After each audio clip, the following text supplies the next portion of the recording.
Hello বন্ধুরা, welcome to বং নন্দিতা। আবার চলে এসেছি নতুন আরেকটি ভিডিও নিয়ে, তোমাদের বন্ধু নন্দিতা। এখন আমি রয়েছি বিশ্বের সবচেয়ে বড় উচ্চতম দুর্গা বিগ্রহের ঠিক সামনে, যার উচ্চতা 100 ফুট। এদিকে ডানলপ যাওয়ার রাস্তা, আর ঠিক এদিকে রয়েছে দীপাবলি বিরিয়ানি সেন্টার, আর ঠিক তার মিডিলে রয়েছে শহীদ কলোনি পুজো মণ্ডপ, যেটা বিশ্বের সবচেয়ে বড় উচ্চতম দুর্গা প্রতিমা বিগ্রহ রয়েছে এই মণ্ডপটিতে।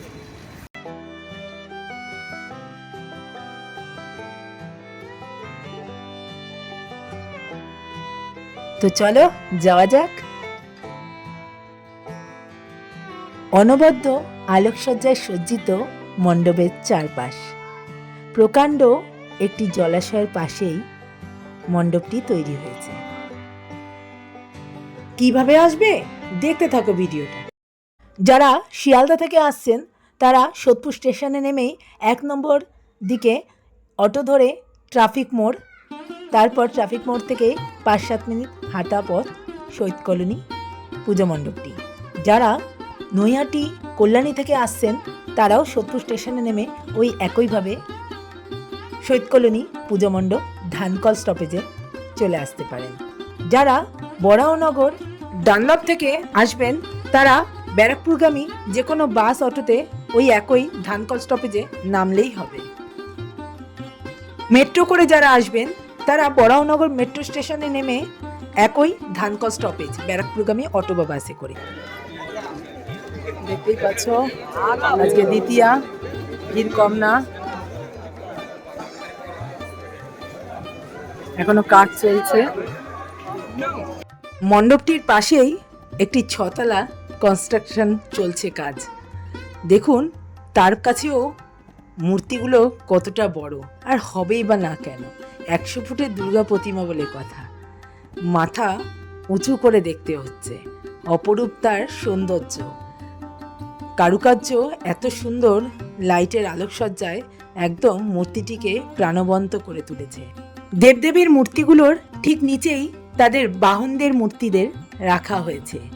অসাধারণ নিপুণ কারিগরি শিল্প এখানে ফুটে উঠেছে। না দেখলে বন্ধুরা বুঝতে পারবে না, তার জন্য অবশ্যই তোমাদের আসতে হবে সোদপুরের শহীদ কলোনি পুজো মণ্ডপে। নিরাপত্তা ব্যবস্থাও এখানে খুব আঁটোসাঁটো, ওপর দিয়ে ড্রোন উঠছে, বুঝতেই পারছো কি হচ্ছে না হচ্ছে, সব কিছু একদম লাইভ কর্তৃপক্ষ নজর রাখছে। বন্ধুরা, আমি দ্বিতীয় দিন মণ্ডপটিতে গিয়েছিলাম, সেই দিন ওখানে মণ্ডপটির বাইরে কাজ চলছিল, মঞ্চ তৈরির কাজ, সেটাও তোমাদেরকে লাইভ দেখিয়ে দিলাম। আমরা এখন মূল মন্দিরের ভেতরে প্রবেশ করলাম। এই যে সামনে প্রতিমাটি দেখতে পাচ্ছেন, এই প্রতিমায় পূজিত হবেন। মূল মণ্ডপটির ভেতরে রয়েছে চারপাশে বিষ্ণুর 10টি অবতারের চিত্র, তোমাদের সামনে সেই চিত্রই তুলে ধরলাম। দুর্দান্ত কারিগরি নিপুণতায় মণ্ডপটির ভেতরটা সুসজ্জিত হয়েছে, তার সাথে আলোকসজ্জাও মন কেড়ে নেয়। মণ্ডপটির ঠিক মাঝখানে শিল্পীর অনবদ্য ভাবনায় আরেকটি দুর্গা মূর্তি আপনাদের নজর কাড়বে। আর বলাই বাহুল্য, আলোকসজ্জার সাথে এই মূর্তিটিও নাকি ঘুরতে থাকবে। পুজো মণ্ডপটি যখন সর্বসাধারণের জন্য ওপেন হয়ে যাবে তখন এই সুন্দর মনোরঞ্জনকারী দৃশ্যটি আপনারা দেখতে পাবেন। তাই দেরি না করে ঝটপট চলে আসুন সোদপুরের শহীদ কলোনি পুজো মণ্ডপ।